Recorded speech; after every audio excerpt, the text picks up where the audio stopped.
When you feel rejected, that could be, especially as a business owner, it could be in the middle of a proposal, for example. It could be from a staff member. It could be from a business partner or someone, another stakeholder, or it could simply be at home with friends, with family. What I want you to start thinking about is, what proof do you have that that was a rejection? Is that a rejection? And if so, what comes up for you, both in the mind and in the body, from that rejection? Because you need to start clarifying now whether what you're thinking is true or whether what you're thinking is a trauma response from something else, and start connecting it back down to the body. Where do you feel that trauma, that rejection?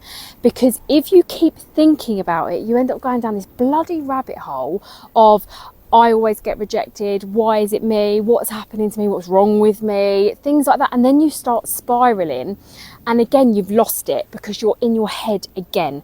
You need to start noticing and being curious as to where it's coming up in the body, because when you're in business, you need to be able to be curious about it and really heal that, because otherwise what's going to happen is your emotions are going to come up without you kind of realizing why and how powerful they can be.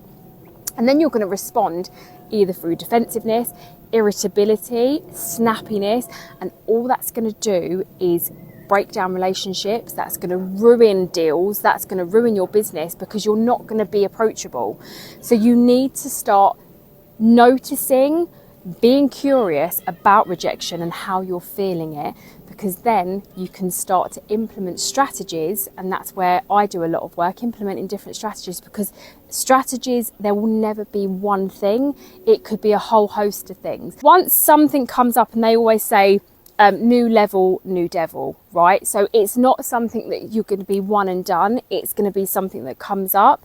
Then you'll kind of get over that and understand that and release that, and then something else will come in. So it's a continuous progression.